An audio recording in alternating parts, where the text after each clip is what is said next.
اسی طرح کر کے انسان کا وجود دنیا میں ہوتا ہے میرے پیارے ساتھیوں. لیکن ہم اور آپ اگر غور کریں تو پتہ چلتا ہے کہ دنیا کے دھرموں، دنیا میں مختلف دھرموں اور اسلام دھرم میں جو بات کہی گئی ہے، اگر ان باتوں کا معائنہ کرایا جائے، موازنہ کرایا جائے تو پتہ چلتا ہے. اور آج کل کے سائنسداں بھی یہی کہتے ہیں، ڈاکٹر بھی یہی کہتے ہیں کہ سب سے پہلے پانی کا وہ قطرہ مادر رحم میں پہنچایا جاتا ہے، پھر اس کو ایک جگہ پہ امن و امان جگہ پہ قرار جگہ پہ رکھ دیا جاتا ہے. اس کے بعد خون جمع ہوا خون بنتا ہے، پھر گوشت کا لوچڑا بنتا ہے، پھر ہڈیاں بنتی ہیں اور ان ہڈیوں میں پھر گوشت بڑھایا جاتا ہے. میرے پیارے ساتھیوں، اللہ کی ذات کتنی بڑی ہے. اللہ فرماتا ہے وَإِن تَعُدُّوا نِعْمَتَ اللَّهِ لَا تُحْصُوهَا. اے لوگوں، ہم اور آپ اللہ کی نعمتوں کو شمار نہیں کر سکتے ہیں. دنیا میں ماں اپنے کاموں میں مشغول رہتی ہے، لیکن ہمارا کام پیٹ کے اندر جاری رہتا ہے. اللہ ناک بناتا ہے، اللہ ہاتھ بناتا ہے، اللہ پیر بناتا ہے. اس لیے میرے بھائیوں، سب کو معلوم ہے کہ اس کائنات کو چلانے والا، اس نظام کو چلانے والا کوئی ہے.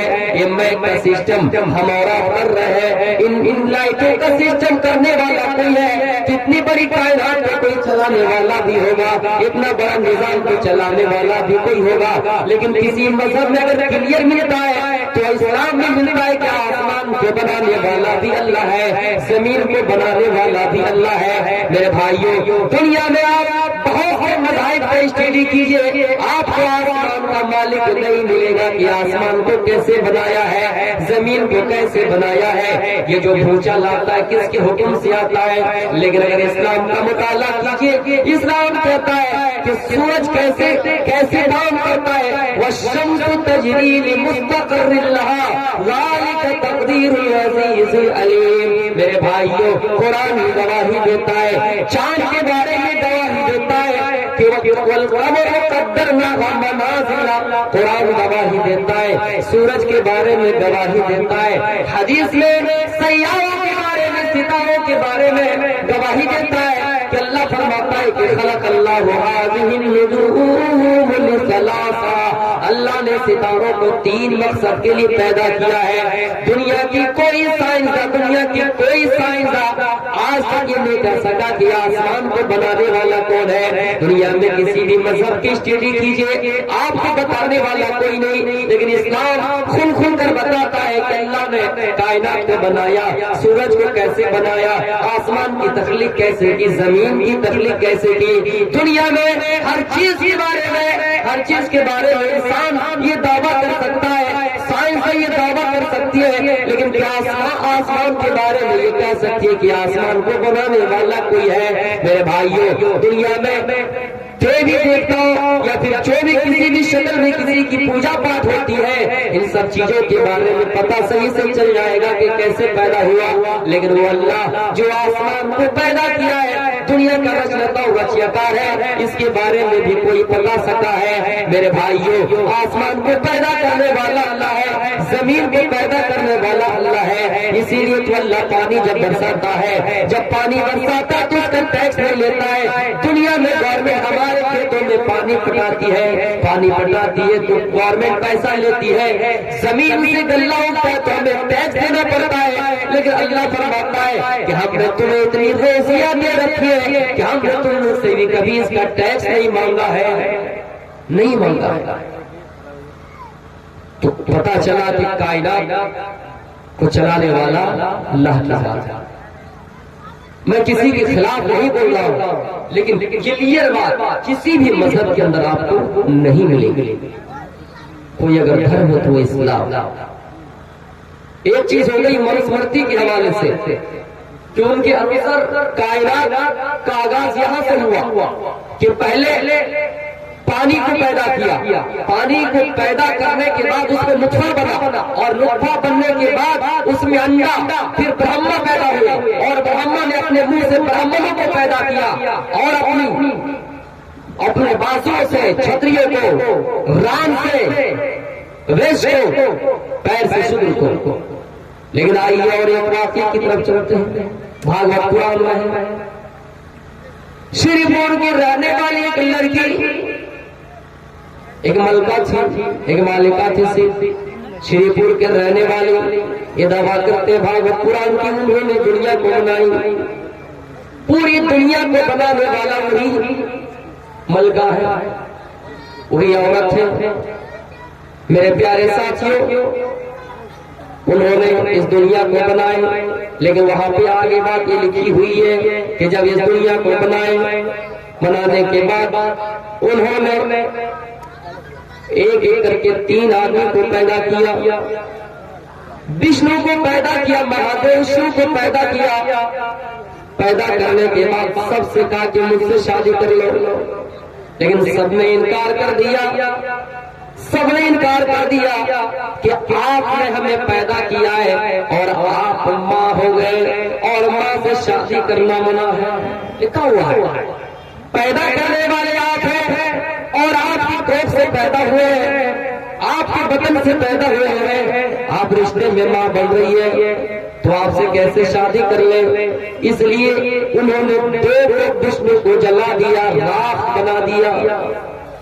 آخر میں جس کو پیدا کیا، مہادیو کو پیدا کیا، شیو کو پیدا کیا اور اس سے کہا کہ تم مجھ سے شادی کر لو۔ اس نے کہا میں تم سے شادی نہیں کر سکتا، ایک کام کرو جوڑی پیدا کر دو۔ ایک عورت کو پیدا کیا، اس کے ساتھ اس کی شادی ہو گئی۔ میرے بھائیوں، اب یہاں سوال یہ اٹھتا ہے، اعتراض یہ اٹھتا ہے کہ اگر ماں سے شادی کرنا منع ہے تو یہ ہمشیرہ سے کیسے شادی اجازت ہو گئی، کیسے جائز ہو گئی؟ لیکن ہم یہاں بولیں گے نہیں، بولیں گے تو پکڑے جائیں گے، اور بولنا ہی کیا مقصد ہے؟ اگر وہ مانتا ہے تو ماننے دیجیے، لیکن میں یہ بتا رہا ہوں کہ کائنات کا آغاز ان کی کتاب میں اس طرح سے لکھی ہوئی ہے، بس اتنا ہی کافی ہے۔ اب آئیے میں اپنے اصل مقصد کی طرف، اپنے عنوان کی طرف آتا ہوں۔ اللہ کے رسول صلی اللہ علیہ وسلم کو اللہ تعالیٰ نے اس دنیا میں شاہد بنا کر بھیجا ہے، گواہی دینے والا اور خوشخبری دینے والا اور ڈرانے والا بنا کر بھیجا ہے۔ کیسے؟ حجۃ الوداع کے موقع پر آپ تمام لوگوں سے مخاطب کرتے ہوئے فرمایا، اے لوگوں، کیا میں تم سے کوئی چیز چھپائی ہے؟ کیا میں نے کوئی بات تم سے چھپائی ہے؟ سب نے کہا نہیں۔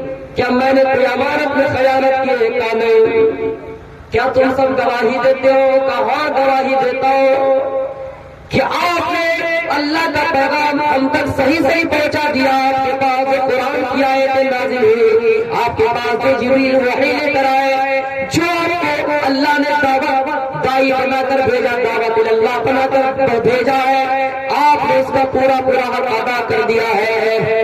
آپ اس موقع پر لوگوں سے تعلق ہو، کیا تم سب قیامت کے دن بھی گواہی دے دو گے کہ محمد رسول اللہ نے دین کو صحیح صحیح پہنچا دیا ہے؟ سب نے کہا قیامت کے دن ہم گواہی دے دیں گے کہ اللہ محمد صلی اللہ علیہ وسلم نے دین کو پورا ہم تک پہنچا دیا ہے، پہنچا دیا۔ پھر اللہ کے رسول یہی پہ بس نہیں کے اور فرمایا، اے صحابہ، قیامت کے دن نوح علیہ السلام سے اللہ سوال کرے گا، اے نوح علیہ السلام، میں تم کو دنیا میں داعی بنا کر بھیجا تھا، کیا تم نے دنیا میں پورا عمل کیا یا نہیں؟ لوگوں تک اپنا پیغام پہنچایا یا نہیں؟ نوح علیہ السلام کہیں گے، اللہ جو چیز ہماری ذمہ تھی ہم نے سب تک پورا پہنچا دیا ہے۔ پھر ان کی قوم سے پوچھا جائے گا، ان کی قوم سے کہے گا، اے نوح علیہ السلام کی قوم، یہ بتاؤ تمہارے درمیان کوئی پیغام پہنچانے والا آیا، کوئی ڈرانے والا آیا؟ ان کی قوم کہیں گی نہیں، جھٹلا دیں گے نوح علیہ السلام کو۔ اس لیے اللہ کے رسول نے کہا، اے میرے صحابہ، کہیں ایسا نہ ہو کہ قیامت کے دن تم مجھے جھٹلا دو اور یہ کہہ دو کہ ہم تک کوئی داعی نہیں آیا، ہم تک کوئی ڈرانے والا نہیں آیا۔ اس لیے ہم اللہ کو گواہ بنا رہے ہیں اور یہ جملہ بار بار ادا کرتے رہے، اللہم اشہد، اللہم اشہد، اللہم اشہد، اے اللہ گواہ ہونا، اے اللہ گواہ ہونا، اے اللہ گواہ ہونا۔ میری امت آج گواہی دے گی کہ ہم نے اپنا تمام پیغام لوگوں تک پہنچا دیا. اے اللہ آج میری امت گواہی دے رہی ہے, اے اللہ تو بھی ان کی گواہی پر گواہ بن جانا. کہیں ایسا نہ ہو کہ قیامت کے دن جس طرح نوح علیہ السلام کی قوم نوح علیہ السلام کو جھٹلائیں گے, اسی طرح کہیں ایسا نہ ہو کہ یہ مجھے جھٹلاتے.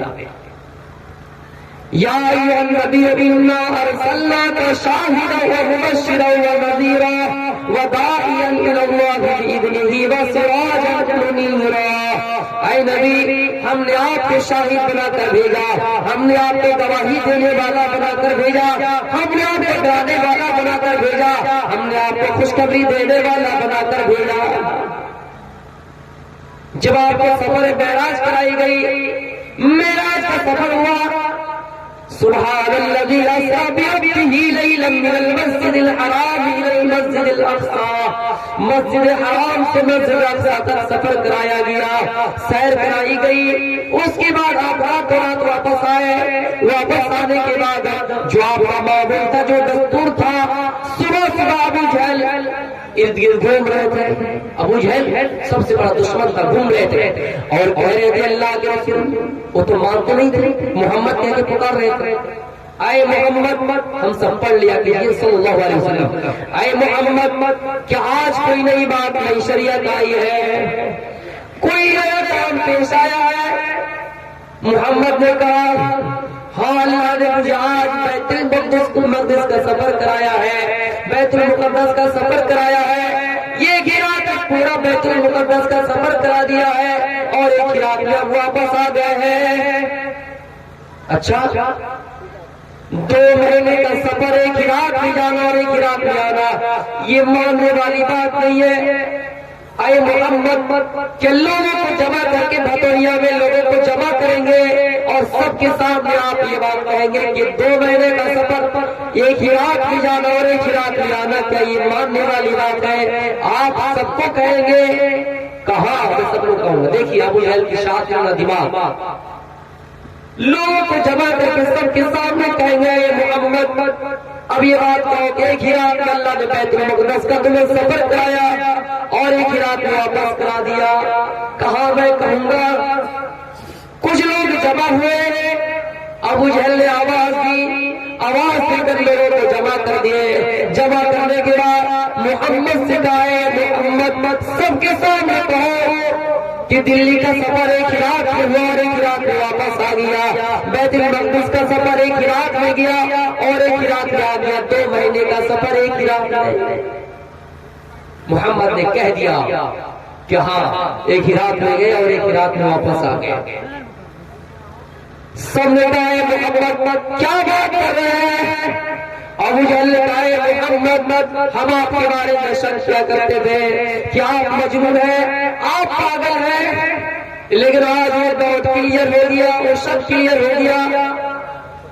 آپ حقیقت میں پاگل ہیں, آپ حقیقت میں مجنون ہیں اور یہ بات دعویٰ کر رہے ہیں کہ یہ گرا بیت المقدس میں جانا اور آنا, 2 مہینے کا سفر ایک رات میں طے کرنا, آپ سچ میں پاگل ہیں. پھر ابو جہل نے کہا محمد کا سب سے پیارا ساتھی, محمد کا ساتھ دینے والا ساتھی ابو بکر صدیق ہے, ان کے پاس یہ خبر دی جائے, ان کے پاس یہ خبر دی جائے. وہ جب سنیں گے کہ اپنے دوست کے بارے میں کہ دوست ایسی ایسی بات کہہ رہا ہے, تو ان کی دوستی کینسل ہو جائے گی اور کہیں گے اے محمد آپ ایسی بات کر رہے ہیں. کچھ لوگ ابو بکر صدیق کے پاس گئے اور ابو بکر صدیق سے کہا تمہارے ساتھی کا دعویٰ ایسا ہے کہ ایک ہی رات میں بیت المقدس گئے اور یہاں سے واپس آ گئے, کیا مانو گے اس بات کو؟ ابو بکر نے کہا اگر محمد نے کہا ہے تو ہم اس کی بات کو تصدیق کریں گے. اللہ کے رسول نے اس وقت صدیق کا لقب دے دیا. جب معاملہ آگے بڑھا, کوئی ماننے کے لیے تیار نہیں کہ 2 مہینے کا سفر ایک ہی رات میں جانا اور آنا, تو ابو بکر صدیق نے کہا محمد ہم نے بیت المقدس دیکھا ہے.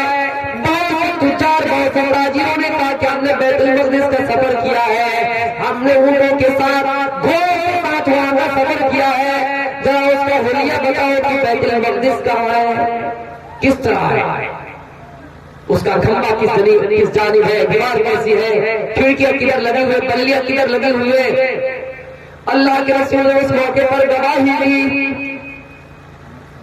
ایسا لگتا ہے کہ اس جگہ پہ آپ کے سامنے بیت المقدس کو سامنے لا کر دیا گیا ہے. میرے پیارے ساتھیوں، اور آپ بتاتے ہیں کہ یہاں پر اس کی یہ دیوار، یہاں پر اس کی یہ دیوار، یہاں پر اس کی یہ دیوار، کھڑکیاں اس جانب، اس جانب کھمبا، اس جانب کھڑکیاں. ایسا لگتا ہے کہ آپ کے سامنے بیت المقدس کو حاضر کر دیا گیا. آپ نے اس جگہ پہ یہ گواہی دے دی میرے بھائی. ہم آپ کیا یہ بات مانیں گے؟ اور ماننے کی بات ہے کہ 2 مہینے کا سفر ایک دن میں ایک رات میں گئے اور آئے. وہ لوگ مان نہیں رہے تھے. اس کی تصدیق کون کیے؟ ابو بکر صدیق رضی اللہ تعالیٰ عنہ. اور لقب ملا صدیق، سچا. پتا چلا ہم اور آپ کسی کو اچھے لقب دے سکتے ہیں، لیکن اچھا لقب سے انسان فیمس نہیں ہوگا، مشہور نہیں ہوگا. گاؤں میں کسی آدمی کا نام پوچھنا، اچھا کون، اگر ان کے اندر کوئی برائی ہو، کوئی عیب ہو، اس آدمی وہ عیب بتائیے گا تو جلدی پہچان جائے گا.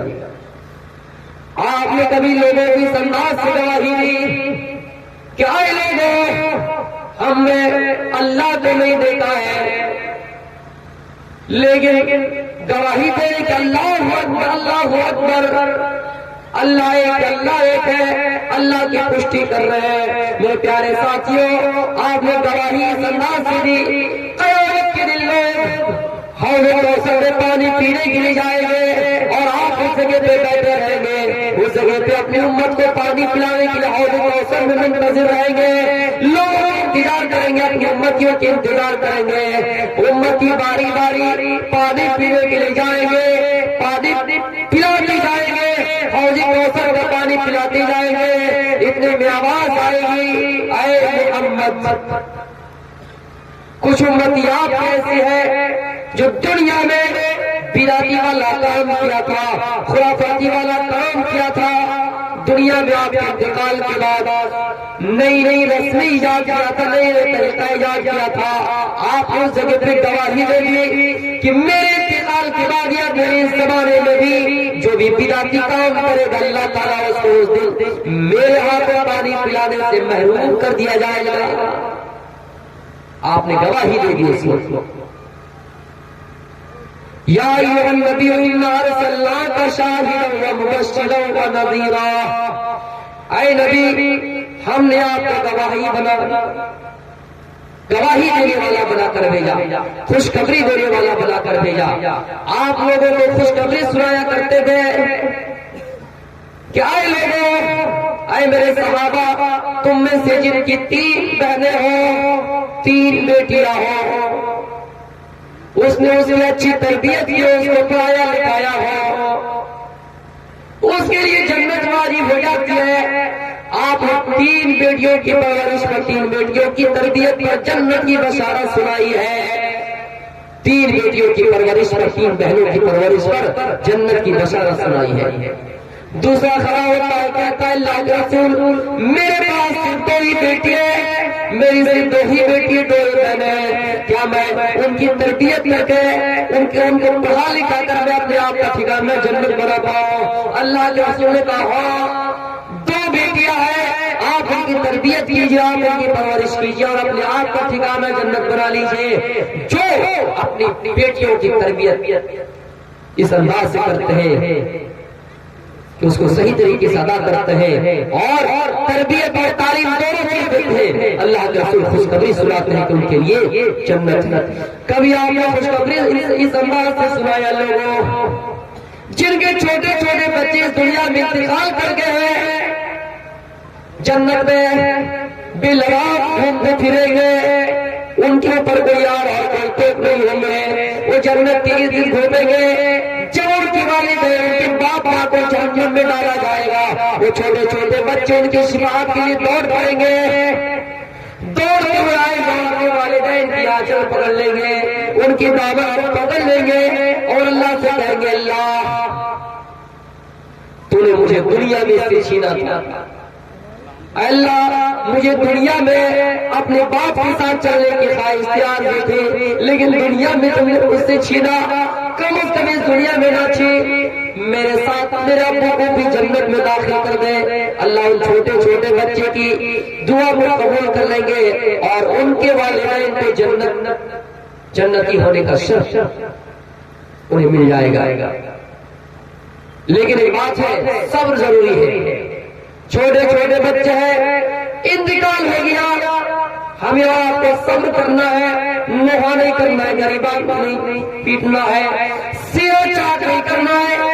ہم نے بہت سی عورتوں کو دیکھا، بیٹے انتقال کر گیا، سیدھا چاٹ کیا، نوحہ کیا، اتنا کیا اور یہ سوچنے لگا اور کہنے لگی اے اللہ، میرا بیٹا میرا سہارا تھا، دنیا سے چلا گیا، میرا روزی روٹی اب کون انتظام کرے گا، مجھے کون کھلائے گا؟ روزی کا مالک اللہ ہے.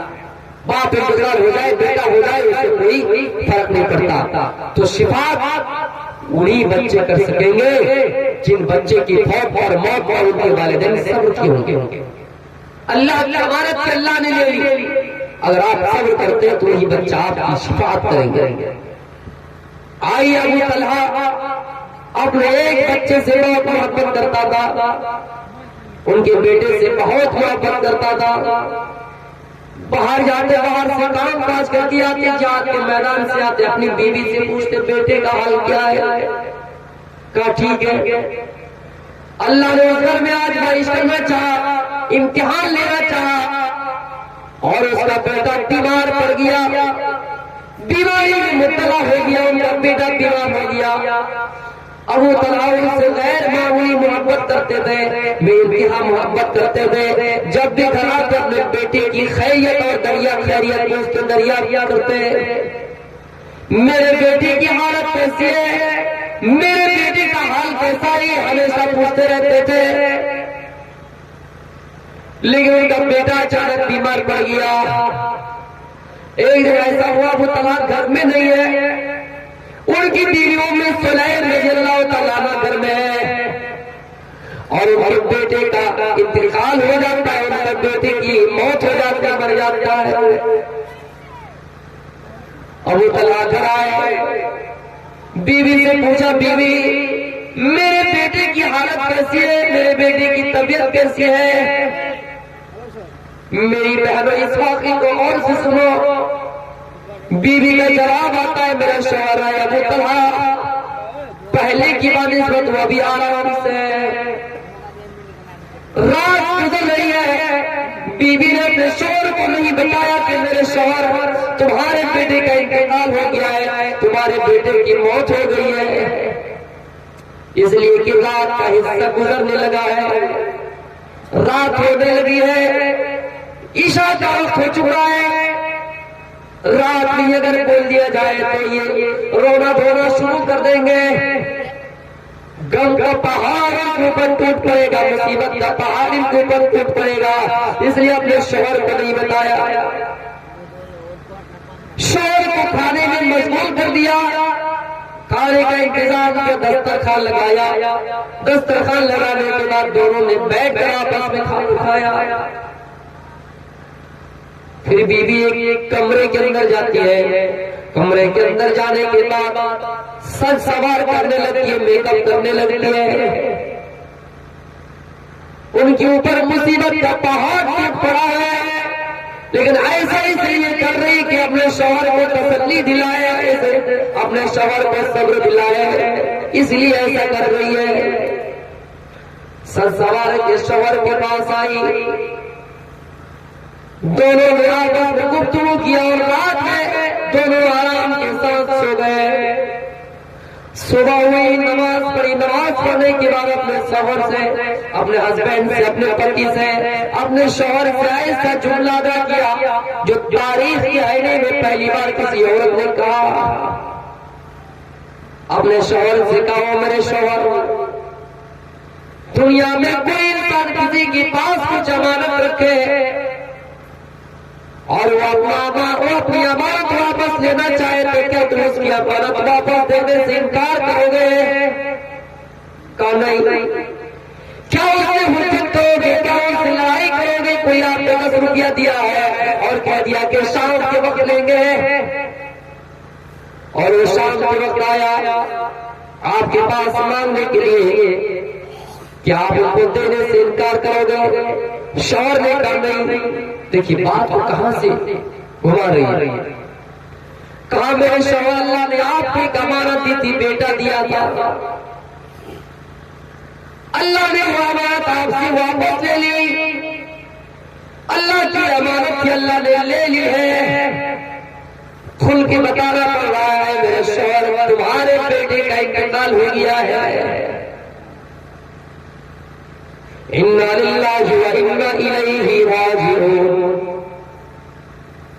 ان کے اوپر کر کا پہاڑ ٹوٹ پڑا اور اپنے بیوی سے کہا میری بیوی تم نے رات کے وقت مجھے کیوں نہیں بتایا؟ کہ میرے شوہر رات اگر بتاتے تو رات سے آپ بے چین رہتے, رات سے آپ پریشان ہوتی, اس لیے ہم نے سوچا کہ رات میں آپ کو نہیں بتائے. اس کے بعد یہ خبر اللہ کے رسول صلی اللہ علیہ وسلم کے پاس پہنچی. آپ نے فرمایا ہے ام سلیم اے ابو طلحہ کیا تم رات کے وقت اپنی بیوی سے ملے تھے, ملاقات کیے تھے, ہم مستر ہوئے تھے, ہم مستری کیے تھے. کہا اے میرے چاہنے والے, اے ابو طلحہ اے ام سلیم اپنے اولاد پر صبر کرنے والے, غم کی پہاڑ ٹوٹ پڑا ہے پھر بھی صبر و تحمل سے کام لینے والے.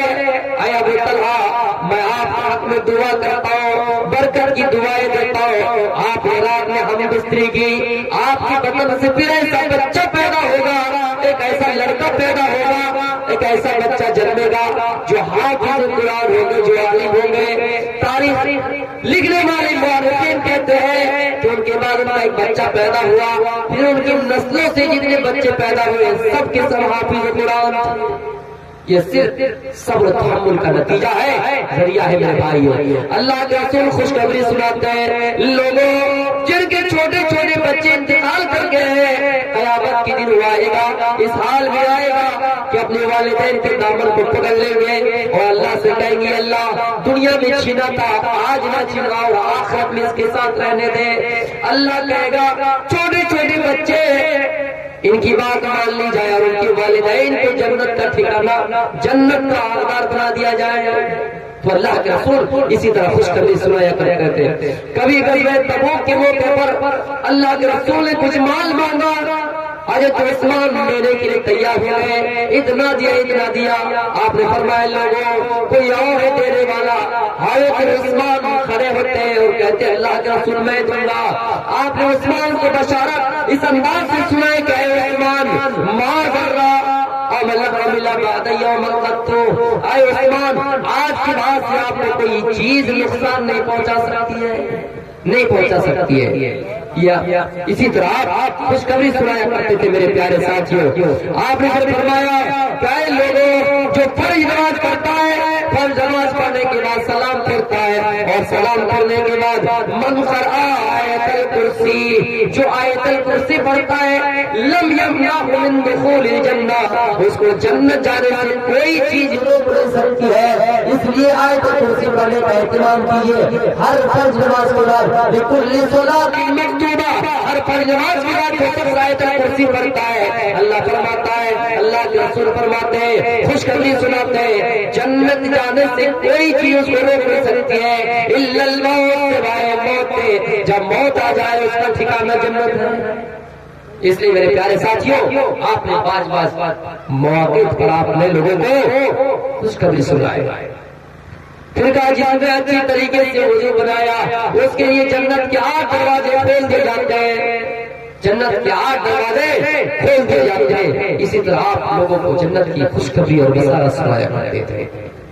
صبر کرنے والوں پر, مصیبتیں جھیلنے والوں پر, تکلیفیں جھیلنے والوں پر آپ نے خوشخبری سنائی. وبشر الصابرین, لوگوں کو آپ نے خوشخبری سنائے اے لوگوں صبر کرنے والوں کے لیے خوشخبری ہے. وہ نذیرن, اللہ نے آپ کو داعی بنا کر بھیجا, ڈرانے والا بنا کر بھیجا. لوگوں کو آپ نے جہنم کی عذاب سے ڈرایا, قبر کی عذاب سے ڈرایا, اتنا ڈرایا حضرت عثمان رضی اللہ تعالیٰ عنہ, حضرت عثمان غنی رضی اللہ تعالیٰ عنہ جہنم کی عذاب سے اتنا نہیں ڈرا کرتے تھے اتنا قبر کی عذاب سے ڈرا کرتے تھے. لوگوں نے پوچھا اے عثمان آپ آپ کے سامنے جب جہنم کے عذاب کا ذکر کیا جاتا ہے، جہنم کے بارے میں بتایا جاتا ہے تو آپ اتنا نہیں روتے ہیں، لیکن عذاب قبر کے بارے میں جب بتایا جاتا ہے تو آپ اتنا کیوں روتے ہیں؟ حضرت عثمان کہتے ہیں کہ جب قبر میں عذاب دیا جائے گا، حساب و کتاب ہوگا، تو سب سے یہ پہلا والا ہوگا، سب سے پہلی منزل قبر کی ہے۔ جو انسان پہلی سیڑھی میں کامیاب، وہ آگے کی منزلوں میں آسانی کے ساتھ کامیاب ہوتے چلے جائیں گے۔ اس لیے قبر کے عذاب سے اگر بچ جائے تو اللہ تعالیٰ آگے کی راستے ہموار کر دیں گے۔ اس لیے میرے پیارے ساتھیوں، آپ ہمیشہ لوگوں کو جہنم کے عذاب سے ڈرایا کرتے تھے۔ اتنا کہہ دیا، جب قیامت کا منظر ہوگا، لوگوں کو ایک لکیر میں کھڑا کر دیا جائے گا، لا تزول قدم ابن آدم یوم القیامہ حتی یسأل عن خمس، وفی روایت عن اربع، وفی روایت عن اربع، وفی روایت عن خمسہ۔ لوگوں سے پانچ سوال کے بغیر کسی کو آگے ہلنے کی اجازت نہیں ہوگی، ان کے قدم کو روک دیا جائے گا، لوگ ایک لائن میں کھڑے رہیں گے، پانچ سوال سے پوچھا جائے گا، اس کے بعد لوگ آگے بڑھ پائیں گے، ایک ایک کر کے سوال پوچھا جائے گا، ان عمرہ فیما افنی، اے لوگوں ہم نے تم کو 80 سال کی عمر دی کہاں خرچ کیا، وان شبابہ فیما ابلا، اور ہم نے تم کو جوانی دی اس جوانی کو کہاں لگایا۔ پھر پوچھا جائے گا وان مالہ، مال کیسے کمایا اور کیسے خرچ کیا، فیما انفقا، مال کیسے کمایا اور خرچ کہاں کیا، اور پھر عالموں سے پوچھا جائے گا کہ کتنا عمل کیا، دوسروں کو کتنا کروایا۔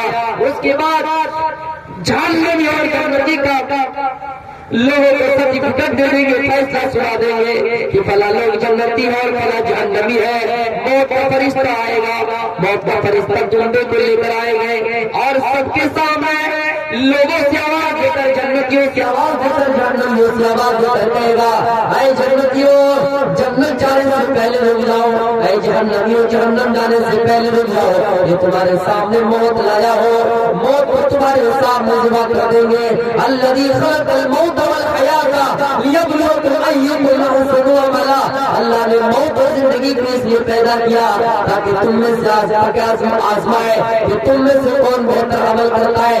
آج تمہارے سامنے موت کو موت آ جائے گی، موت کو ذبح کر دی جائے گی۔ موت کو جب موت آ گئی تو جہنم میں کسی انسان کو موت نہیں آئے گی اور جنت میں کسی انسان کو موت نہیں آئے گی۔ جہنم میں ڈالا جائے گا، لیکن بہت بڑا خطرناک سخت دن ہوگا۔ تمنا کریں گے ایک گھونٹ پانی، ایک گھونٹ پانی، تو اسی طرح کرتے کرتے اللہ کے رسول صلی اللہ علیہ وسلم لوگوں کو ڈرایا کرتے تھے، گواہی اس انداز سے دیے، خوشخبری اس انداز سے دیے، لوگ ڈرائے تو جہنم کے عذاب سے ڈرائے، قبر کے عذاب سے ڈرائے۔ وَدَاعِيًا إِلَى اللَّهِ بِإِذْنِهِ وَسِرَاجًا مُنِيرًا، اور اللہ تعالیٰ نے آپ کو دعوت اللہ دائی بنا کر بھیجا، اللہ کی طرف دعوت دینے والا بنا کر بھیجا۔ وَأَنذِرْ عَشِيرَتَكَ الْأَقْرَبِينَ، اللہ نے کہا اے محمد آپ اپنے کنبے اور قبیلوں کو پہلے ڈرائیے، آپ اپنی برادری کے لوگوں کو ڈرائیے۔ آپ نے سب کا نام ایک ایک کر کے لیا اور کہا اے عباس اپنے آپ کو جہنم کی عذاب سے بچاؤ۔ قریش والوں سے مخاطب کرتے ہوئے فرمایا یا قریش انقذوا نفسکم، انقذوا انفسکم، اے قریش اپنے آپ کو بچاؤ، من النار جہنم کی عذاب سے، جہنم سے اپنے آپ کو بچاؤ۔ آپ نے فاطمہ کو بھی نہیں چھوڑا اور فرمایا یا فاطمہ تو انقذی نفسک، اے فاطمہ اپنے آپ کو جہنم کی عذاب سے بچاؤ، میں اس دنیا میں کام آ سکتا ہوں، اس دنیا میں جو کچھ مانگنا ہے مانگ لو، قیامت کے دن میں تمہیں کچھ نہیں دے سکتا۔ آپ نے قریش والوں کو اس طرح دعوت دی اور ایک پہاڑی پر لے گئے اور سب کو آواز دی یا صباحا ہو، ایک پہاڑی پر جمع کر دیے، کوئی صفا پر جمع کر دیے اور سب سے پہلے اپنے آپ کی تصدیق کروائی، اے صفا پہاڑی والوں، اے کوئی صفا والوں، اے پہاڑی والوں، میں ایسا انسان ہوں، پہلے یہ بتاؤ کیا میں کبھی جھوٹ بولا ہوں؟ سب نے کہا قالوا ما جربنا علیک الا صدقا، اے محمد ہم نے آپ کو کبھی جھوٹ بولتے ہوئے نہیں پایا ہے، کیا میں نے کبھی امانت میں خیانت کی؟ آپ نے کہا نہیں، آپ نے کہا نہیں۔ اسی طرح کرتے کرتے لوگوں سے کہا اے لوگوں میں اگر یہ کہوں کہ اس پہاڑی